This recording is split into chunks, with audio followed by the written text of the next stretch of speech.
My name is Rachel. I am 23 years old. And this is the story of how my mother's choice to prioritize a backyard barbecue over my college graduation turned into the moment that destroyed her reputation, shattered our family, and made her realize that some decisions can't be undone. It sounded like a reasonable explanation at first, wrapped in the kind of family loyalty language that makes you feel selfish for questioning it. By the time I discovered that my brother's important barbecue was just him wanting to show off his new grill to his drinking buddies, I had already decided that her choice would cost her everything she valued most. I didn't throw a tantrum or make dramatic threats when she told me.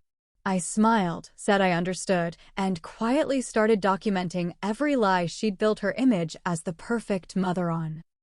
What my family didn't know was that I had been recording conversations, taking screenshots, and preparing evidence for months.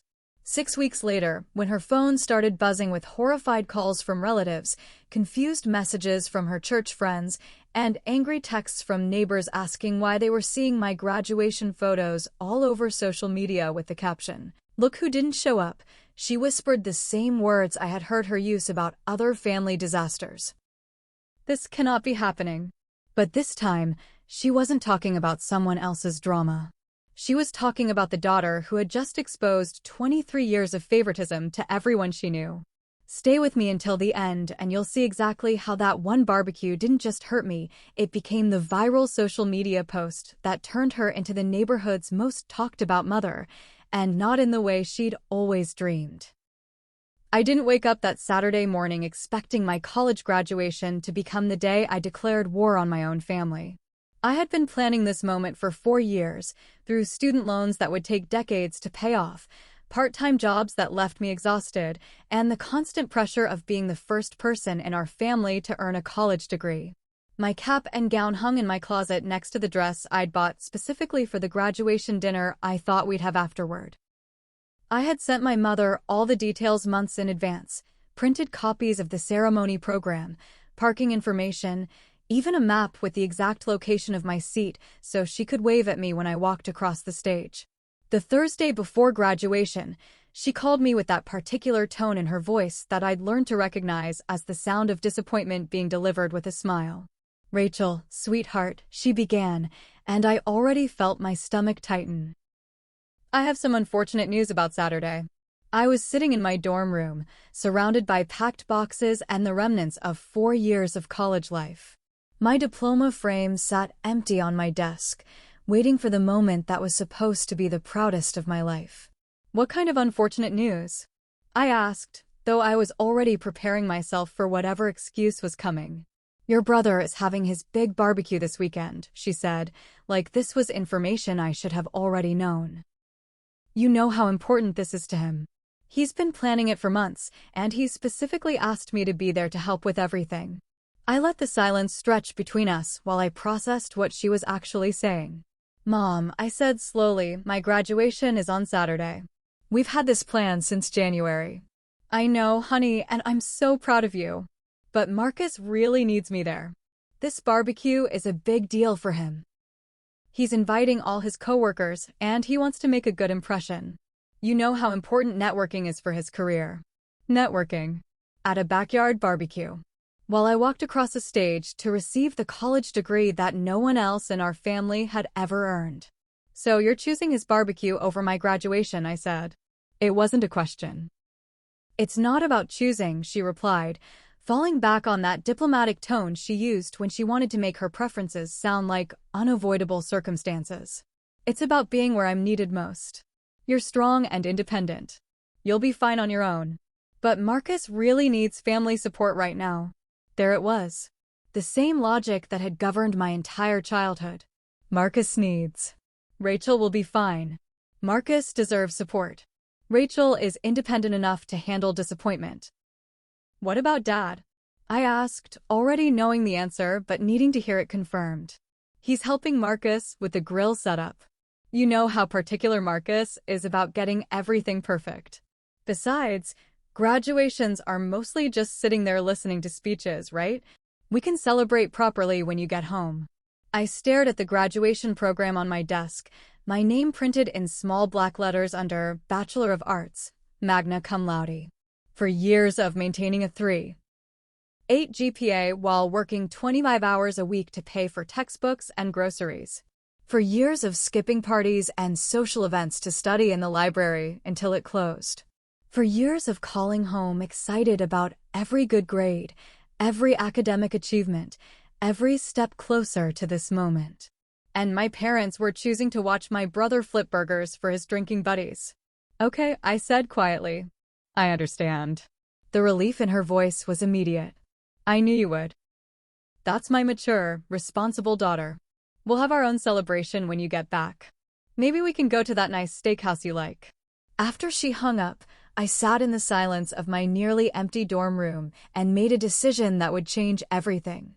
I wasn't going to argue with her. I wasn't going to try to guilt her into changing her mind. I was going to let her make her choice, and then I was going to make sure she lived with the consequences in the most public way possible. I opened my laptop and created a document titled Evidence File, May 2024. Then I started typing everything I could remember about the pattern of favoritism that had defined my entire life. The Christmas when I got a $20 gift card while Marcus got a PlayStation. The high school graduation where they left my ceremony early to get to his baseball game. The college acceptance celebration that got postponed because Marcus had broken up with his girlfriend and needed support. The birthday parties that got moved or canceled because of Marcus's schedule. 23 years of being told I was mature enough to understand while he was coddled for every minor inconvenience. I took screenshots of our text conversation about graduation. I recorded the voicemail she'd left confirming that she and Dad would both be at Marcus's barbecue instead of my ceremony. I documented every detail because I knew that what I was planning would require proof. Friday night, I called my best friend Emma and asked her if she could record my graduation ceremony on her phone. Of course, she said. But aren't your parents recording it? They're not coming, I said simply. What do you mean they're not coming? I explained about the barbecue, about Marcus needing support for his networking event, about how my parents had decided that burgers and beer were more important than their daughter's college graduation.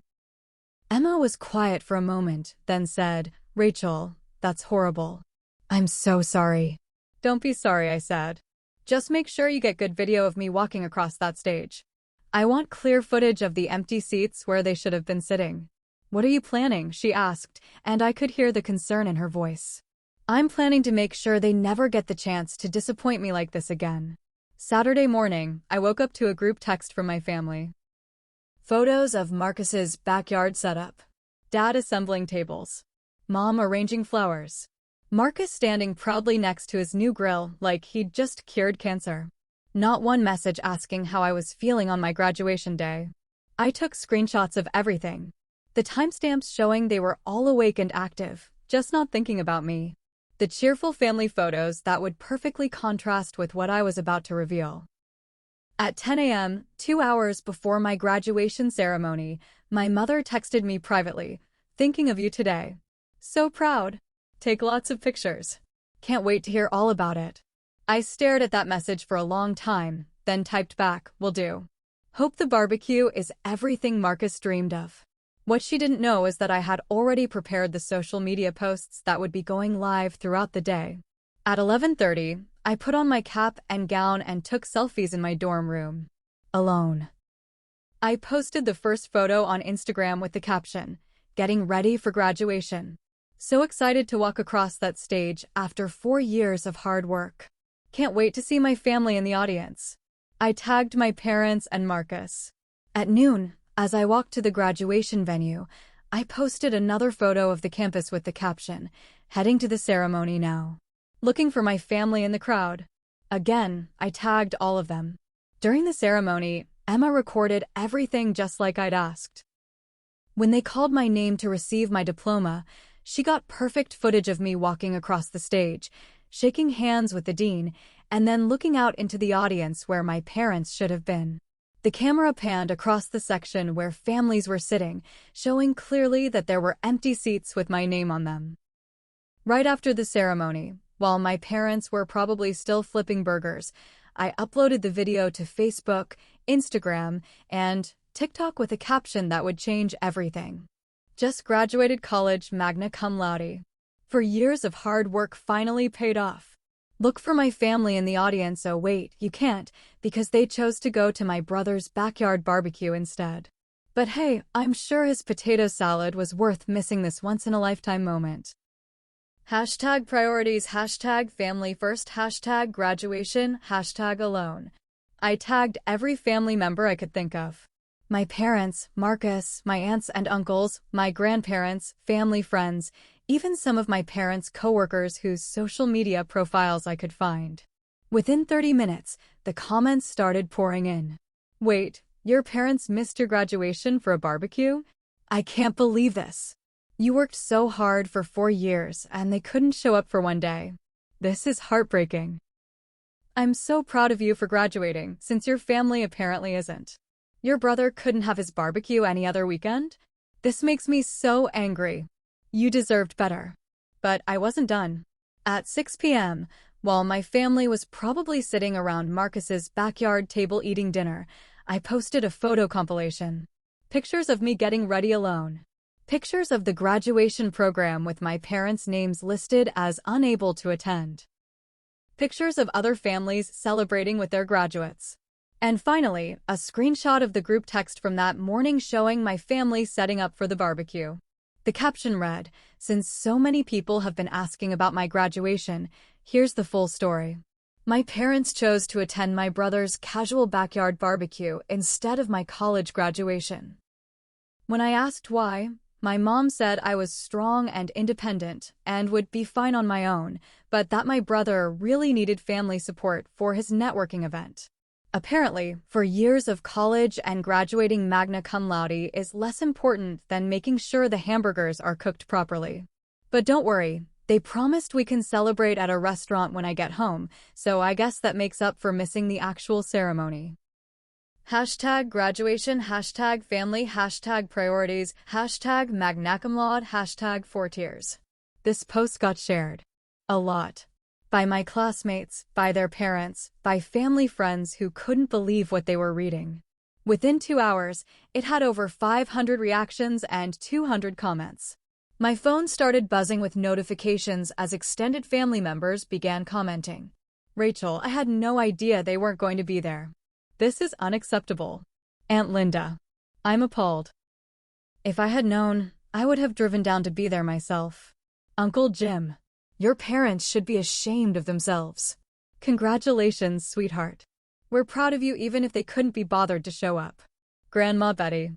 I can't even believe this. A barbecue? Over your graduation? I'm calling your mother right now. Aunt Sarah." But the comments from strangers were even worse for my parents' reputation. This is the most selfish thing I've ever heard. What kind of parents miss their child's graduation for a barbecue? I hope this goes viral so everyone knows what terrible parents they are. That poor girl. She deserves a better family. This makes me sick. My heart breaks for her. By 8 p.m., the post had been shared over 1,000 times. People were tagging my parents in the comments, demanding explanations. Local news pages had picked it up and were asking if they could interview me about my story. That's when my phone started ringing. The first call was from my mother. I let it go to voicemail. "Rachel, what the hell is going on? People are calling me asking about your graduation. Why are you posting things like this on social media? Call me back right now." The second call was from my father. Another voicemail. "Rachel, your mother is crying. People from church are calling asking what happened. You need to take those posts down immediately. This is embarrassing for the whole family." The third call was from Marcus himself. "Rachel, what the fuck? My coworkers are sending me screenshots of your posts. You're making me look like an asshole. Take this shit down now." I didn't answer any of them. Instead, I posted one more update. Update: my family is now calling me upset that I posted about them missing my graduation. Apparently, I'm embarrassing the whole family by telling the truth about what happened. But here's the thing, I didn't embarrass them. They embarrassed themselves when they chose a barbecue over their daughter's graduation. I just made sure people knew about it. If they're ashamed of their choices, maybe they should have made better choices. ____. This update got even more engagement than the original posts. People were furious on my behalf, and they weren't shy about expressing it. By Sunday morning, my story had been picked up by several parenting blogs and local news sites. The headlines were brutal. Parents skip daughter's college graduation for son's backyard barbecue. When family priorities are all wrong, a graduation story. The viral graduation post that has everyone talking about favoritism. My mother called me 15 times that day. I answered on the 16th call. "Rachel," she said before I could even say hello. "You need to fix this right now. Do you have any idea what you've done?" "I posted the truth about what happened," I said calmly. "You've destroyed our reputation. People from church are calling asking if the story is true. Your father's boss sent him a link to the article. Your grandmother hasn't stopped crying since yesterday. How could you do this to us? How could I do this to you?" I repeated. "Mom, you missed my college graduation for Marcus's barbecue. You chose hamburgers over your daughter's biggest achievement. I didn't do anything to you. I just made sure people knew what kind of parents you really are." "It wasn't like that," she said, her voice breaking. "You're making it sound worse than it was." "How was it then? Explain to me how choosing Marcus's casual backyard party over my graduation ceremony was actually a reasonable decision." There was a long pause. "Marcus needed us there," she said finally. "It was important for his career. And my graduation wasn't important?" Another pause. "Of course it was important. But you're independent. You're strong. We knew you'd be okay on your own. But Marcus couldn't host a barbecue on his own? That's different." "How is it different?" Because it just is." I could hear the realization in her voice, the moment she understood how her logic sounded when she had to defend it to someone who wouldn't accept it. "Mom," I said, "do you hear yourself right now? You're saying that I was strong enough to handle my college graduation alone, but Marcus wasn't strong enough to flip burgers without family supervision. You're twisting my words." "I'm not twisting anything. I'm repeating exactly what you told me. Your exact words were that I was strong and independent and would be fine on my own, but Marcus really needed family support." "I didn't mean it like that." "Then how did you mean it?" The silence stretched longer this time. "I don't know," she whispered finally. "I don't know how I meant it. I thought you'd understand." "I do understand," I said. "I understand that when you had to choose between supporting me or supporting Marcus, you chose Marcus. Just like you always have. The only difference is that this time, everyone else understands it too." "What do you want from me?" she asked, and I could hear her crying. "What can I do to fix this?" "You can't fix it," I said. "You can't go back and attend my graduation. You can't undo the choice you made. And you can't make me take down posts that tell the truth about what happened. But people are saying horrible things about us. They're calling us terrible parents. Then maybe you should examine why they're saying that." "This will blow over, right?" she asked desperately. "In a few weeks, people will forget about it?" "I don't think so, Mom. When you Google your name now, the first result is an article about parents who missed their daughter's graduation for a barbecue. That's your legacy now. Rachel, please. You're my daughter. I love you. I made a mistake." "You made a choice," I corrected. "And now you have to live with the consequences of that choice. So that's it? You're never coming home? You're never forgiving us?" I looked around my dorm room, at the boxes packed and ready to be moved to my new apartment in a different city, at the diploma now hanging on my wall. "I'm not never forgiving you," I said. "But I'm never going to pretend that what you did was okay. And I'm never going to make myself smaller so that you can feel better about the choices you made." "What does that mean?" "It means that if you want a relationship with me, it's going to be on my terms. It means you're going to have to acknowledge what you did and why it was wrong. It means you're going to have to stop making excuses and start making changes. And if we do that, then maybe someday we can try to rebuild something. But it's going to be different. I'm not going to be the understanding daughter who accepts whatever scraps of attention you have left over after taking care of Marcus. I'm not going to smile and say I'm fine when you disappoint me.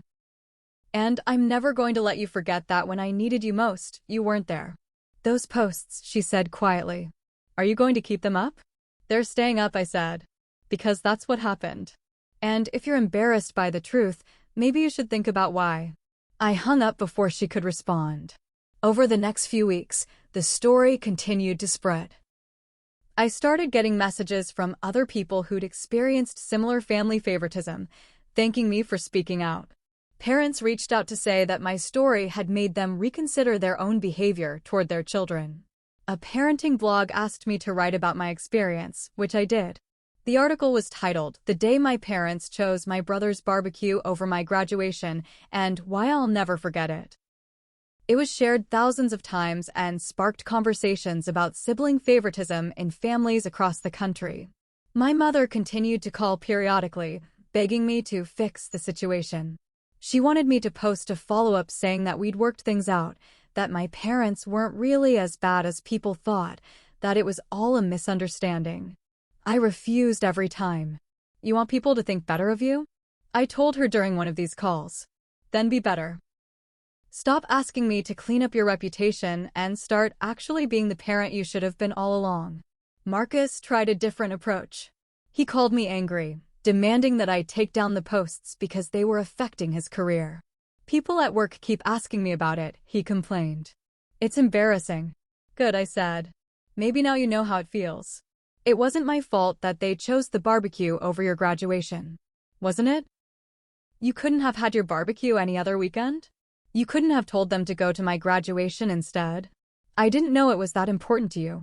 My college graduation wasn't important to me? You know what I mean." "No, I don't." "Explain it to me." You're different.